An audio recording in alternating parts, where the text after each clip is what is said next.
Welcome, and thanks for joining me today on Mortgage Manager Playbook, a podcast for sales leaders who want to improve their team's sales performance and originate more loans. I'm Pat Sherlock, your host.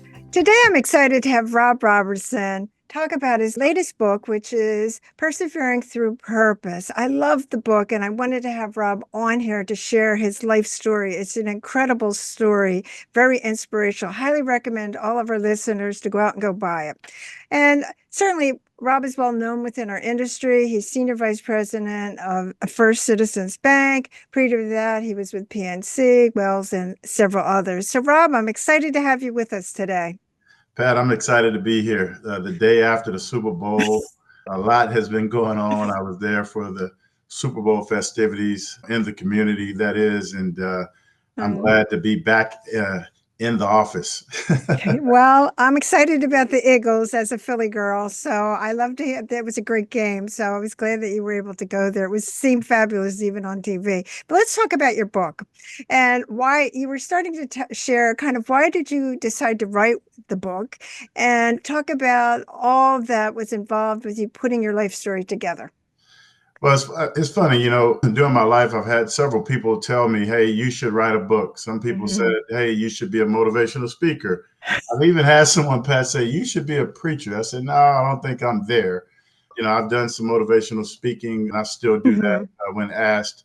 But the book thing is one of those things you sit back and you say, for me, I didn't want to disrupt my family, my wife, my kids, because I'm sharing a lot of personal information. And I never recall, it was one morning in April, I was reading, just in the morning before I go work out and go to work. Something hit me and like, hey, you need to be obedient. I'm like, I think I'm doing, I'm being a great husband. At least I think I am. I'm being a great father. I have a job. I'm doing things I'm supposed to do. And so, you know what? If it's meant for me to write this book, then the publisher will call me. And I'll never forget, I was at Dulles Airport, Pat, and I was sitting there and the phone rang and I was going to, one of the NFL alumni, Charlie Batch, lives in Pittsburgh. He was opening up his new facility and invited me to come. And man, as I'm sitting in the airport waiting on the flight, phone rings and it's the publisher. And she says, hey, are you ready to make your dream a reality? And I said, wow, Jacqueline, I said, it's done. And she's like, I think I caught her off guard. She's like, what? I said, you don't understand. I didn't get into the details with her. I just said, my prayer was, hey, if it's meant for me to write this book, then you're going to call me. You didn't text me. You called me. And that was my sign, like it needed to be done. And that's why we, let's get it going. We got started.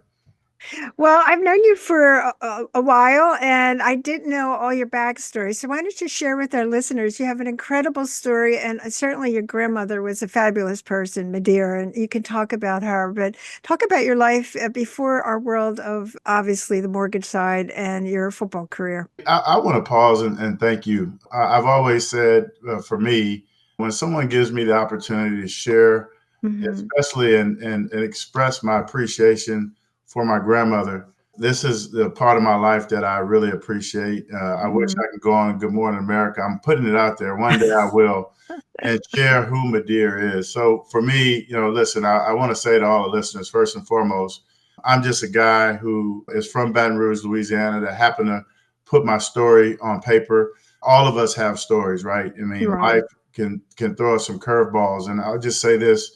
At an early age, I thought my life was really pretty cool. Living in Houston, Texas at the time with my mother, and my mother had gotten remarried with my stepfather. And I was in the car with my grandmother and my mom, and they were talking in the front seat. And they said, I heard my mom tell my grandmother, hey, if something happens to me, are you going to take care of my big head son?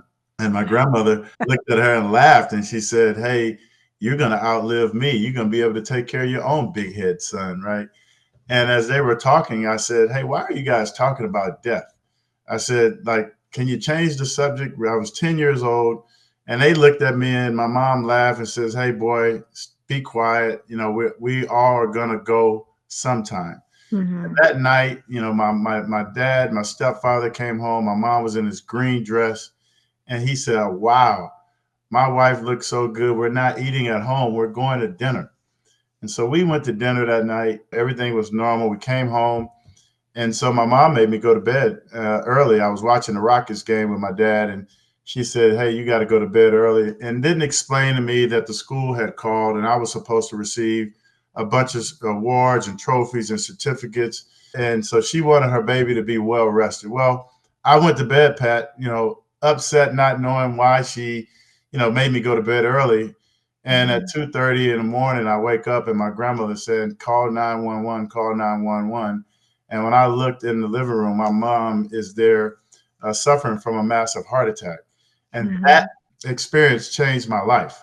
And so, the book is simply my journey, as a lot of people have disruptions in life and they pause like a deer in the headlights and they stop.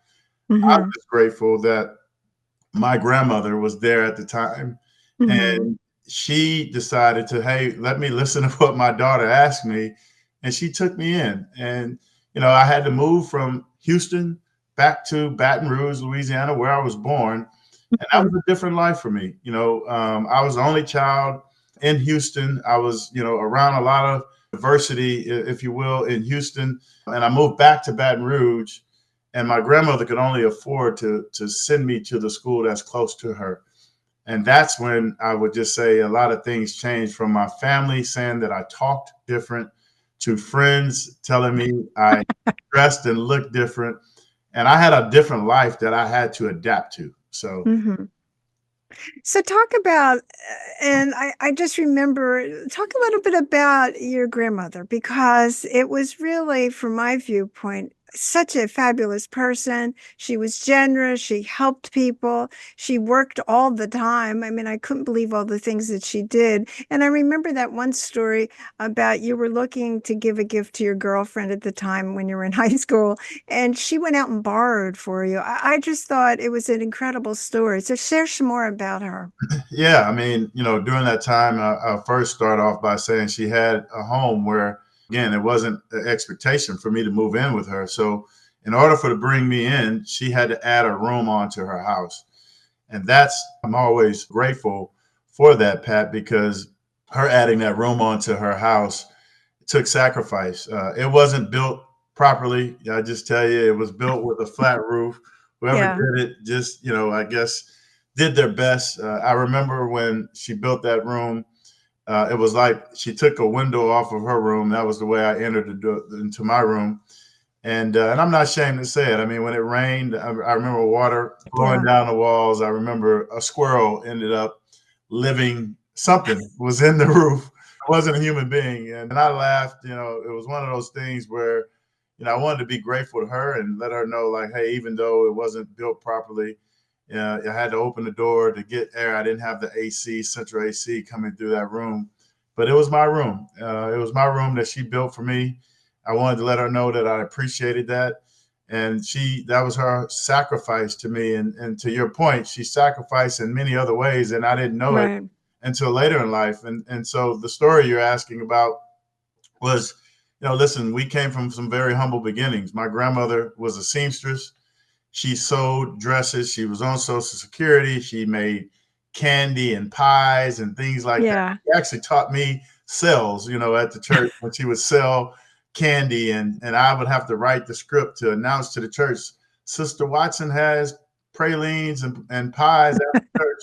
She was selling all that stuff for $1. I would have church members touching me, sending me notes. Hey, save me 5 pieces of candy. Save me.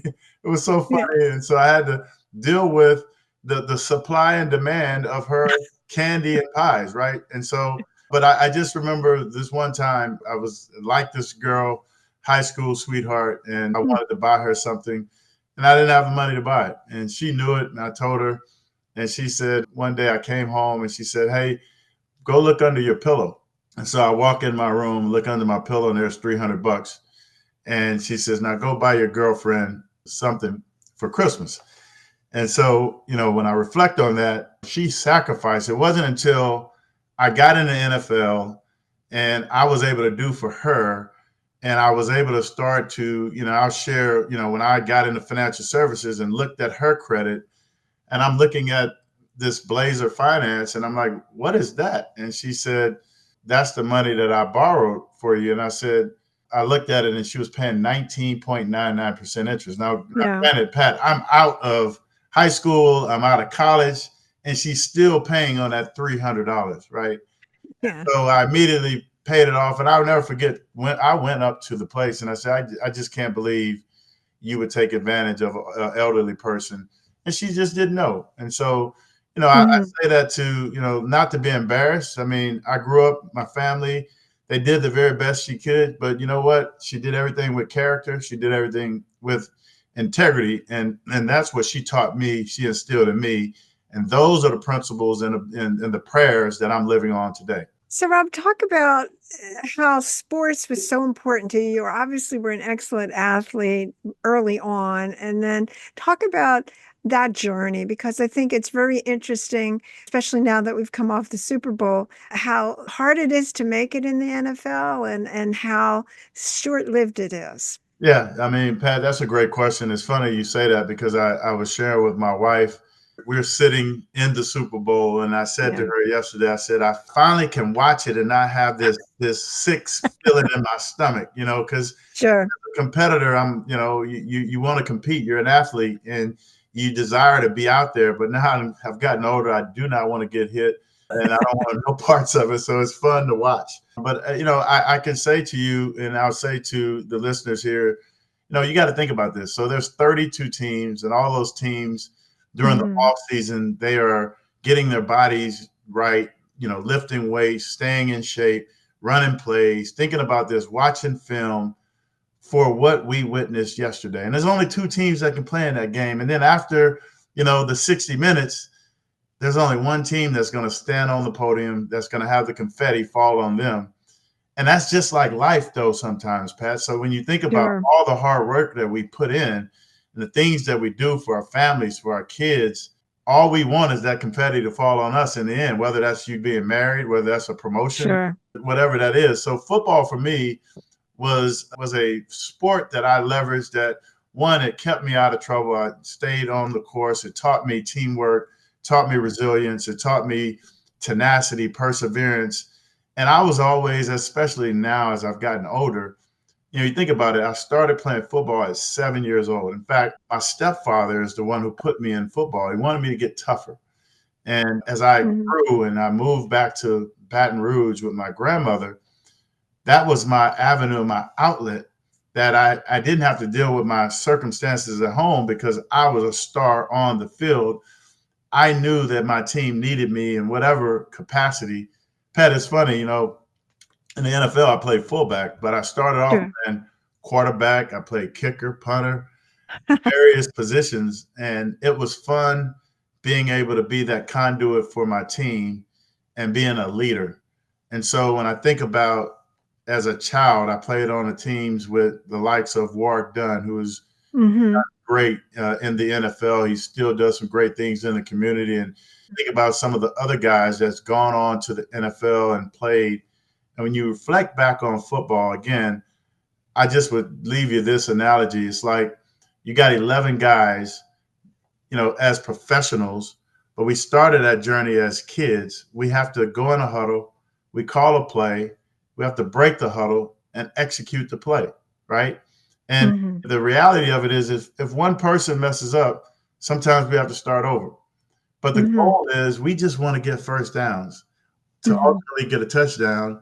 And that's really the goal in life. I mean, we all want to get first downs in life, keep moving the ball, keep moving your family, keep moving your career and get touchdowns. And so that's what the game taught me. And I was able to leverage what I learned from the football field and bring it into corporate America. And so I hope I answered your question, Pat. No, you did. And I want you to share with the audience today how you did get into the financial service world. And you've been in it obviously successfully for a long time. So when the football days ended, which was due to an injury, then it was time for, all right, you tried to get back into the NFL and then that didn't actually work out. And so talk about how you got into the actual financial services. Yeah, so I mean, as you stated, I would say National Football League. For me, I always laugh and tell people it stood for not for long. I got 2 accredited seasons. So that counts towards your pension. And the Ravens decided to cut me. They released me. I had a knee injury, and unfortunately, my coaches were fired. Brian Billick came in, and kind of I played that year, and he kind of cleaned house. And so during the exit interview for the NFL, it was either pharmaceutical sales or it was the NFL, and I chose pharmaceutical sales. And then I said, so what do I have to do in pharmaceutical sales? Merck was hiring at the time, Pat. Yeah, okay. Well, you have to go to New York for 6 weeks. And I said, well, no, I don't know if I want to do that. So the other avenue was, hey, you can do financial services, which was, hey, pick up the phone, call customers. Let's see if you can sell a mortgage. I said, well, do you have to go away for 6 weeks? No. I said, well, I want to do that because, Pat, mind you, I thought that I was going to play football again. My coaches were fired. They were in Kansas City. My running backs coach, Al Levan, was like, hey, Rob, as soon as you're healed, let me know. We're going to bring you into Kansas City. I'll never forget, I got the call. I was healed. My doctor sends a note. Al calls me. They're going to bring me in on a Sunday. The Chiefs was playing on a Sunday. We want you here on a Sunday. Take your physical on Monday. You're off on Tuesday. You're on the practice field on Wednesday. Well, I had this uneasiness in my spirit. My wife, who is my wife today, she was my girlfriend at the time. We were out eating dinner, celebrating. My agent at the time says, hey, Rob, you're going to look good in red and white.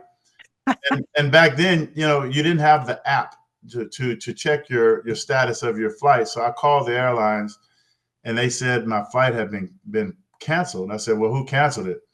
They couldn't give me that information. And so that Sunday, obviously, the team is playing. Monday, Al calls me. He says, hey, it's nothing I can do. They got word from a reliable source that you're high risk of re-injury. And I said, where did they get that word? So I got my doctor's record, and they said in the record, and I still have it to this day as a reminder, Pat, said Rob is free to engage back in football activity in the NFL, but he's a high risk of re-injury. And I called the doctor. I'm not going to say his name. And I said, hey, would you hire me? Would you hire me? And he said, what do you mean? I said, there's not a team in the NFL that's going to hire me with a statement that you put in my medical record. You just, pretty much blew my career. And I knew I had to figure it out. And that's how I ended up in financial services. And, Pat, it was funny. I'll tell you quickly, my boss at the time, who my first corporate boss, I was in his office one morning, and the bank called, and they were calling to validate. We had one of my colleagues, coworkers in the bank cashing a check. He didn't do a direct deposit. And then the joke on that is he didn't want his wife to know how much money he made. So after he got off the call, I said, Jeff, wasn't eavesdropping. I said, but the volume was loud, and I did hear the conversation. I said, he makes that kind of money here?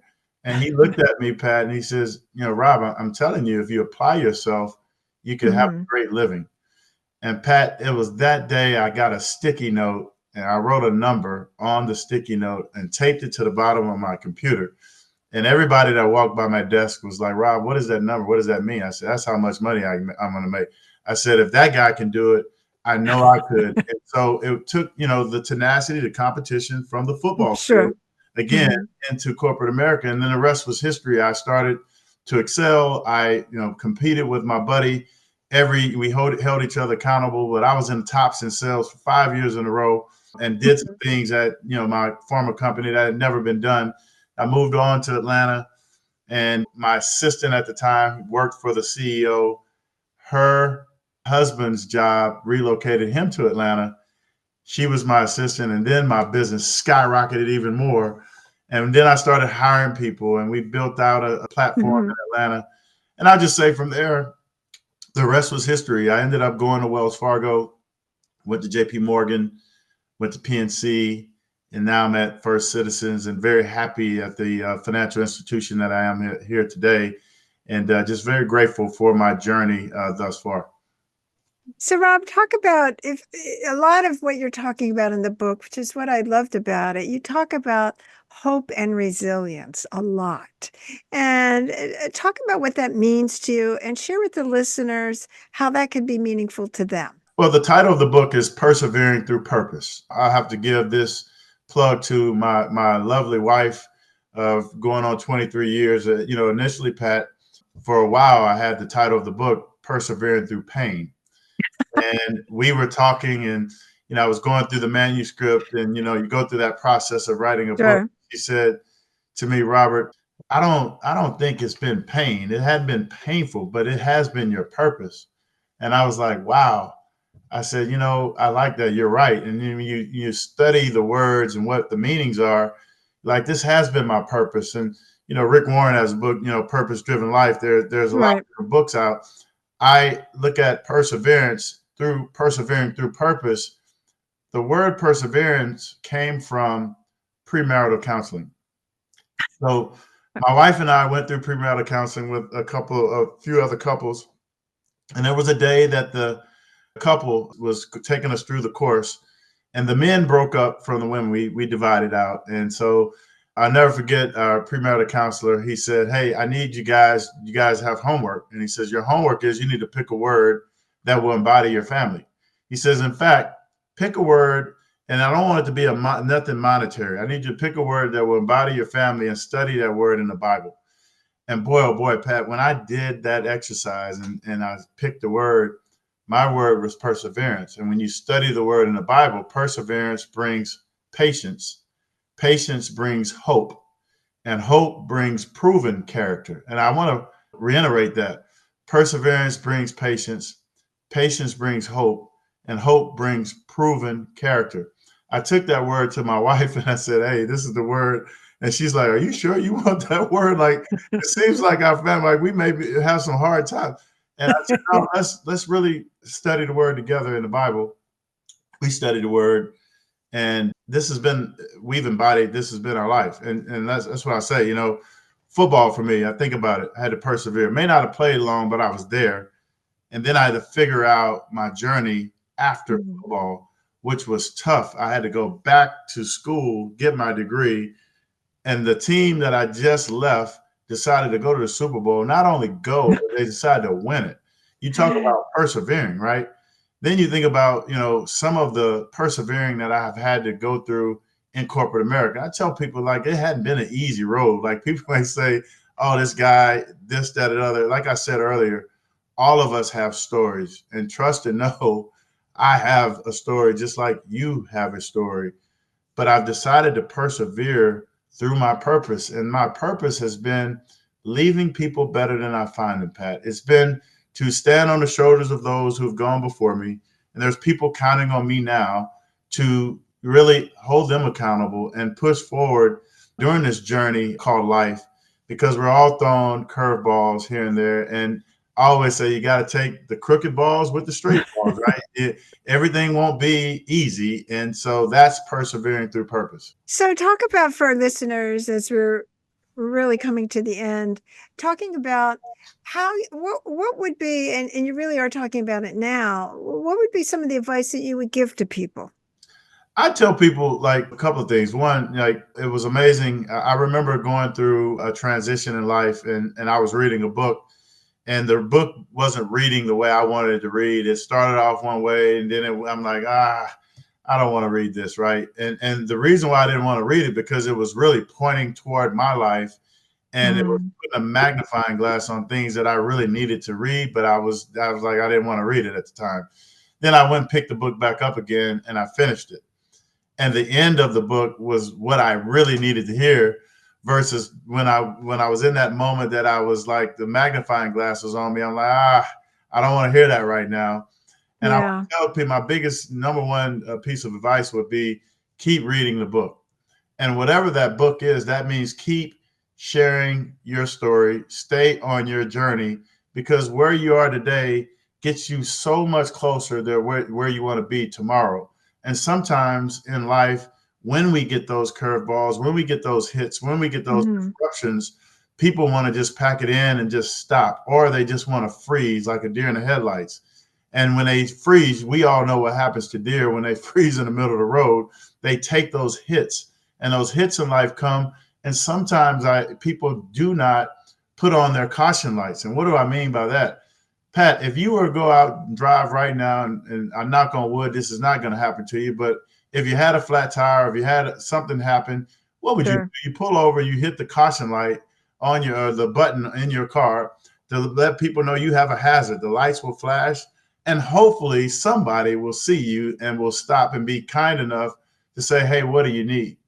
I've seen that in life where sometimes a battery may be low on a car, especially when it's cold. And it's amazing to me, Pat, the phenomenon when you get booster cables and you plug into a battery that has power, the car starts right up, right? Right. Same thing in life. A lot of times we have people who are suffering in silence. They're afraid to raise their hand. They're afraid to keep reading the story. They are afraid to keep reading the book. They're afraid to hit the caution button or the hazard lights in their inner self to say, hey, guess what, Pat? I need some help. Or Pat, I need to talk. Or Pat, can I Hmm. plug into your power source? Because guess what? You have all this energy. And right now, my light is Hmm. lit, but it's dim, right? And sometimes that's what we need. Pour out into others, and sometimes we need to be poured back into. And that's what I'm, trying to convey in the book is that, hey, it's inevitable. We are going to go through some stuff in life. It's called life. And, there's always going to be, I always say, cultivation time. There's going to be seed time and there's going to be Right. harvest time. And that happens in our lives. And when people understand that and not be okay or not be afraid of saying, hey, Pat, I'm hitting my button. I need to plug in. You know, Hmm. I'll say this last thing, Pat, is that one of the interesting phenomenons happened during my pro day in college going to the NFL. A guy by the name of John Wooden, who played for, or who actually managed for your Philadelphia Eagles at the time, Sure. Yeah. was a player personnel. He came into my college, and I had all of these, like the brass of the NFL in my running Hmm. backs room. And I put the highlight tape VHS in the VCR at the time.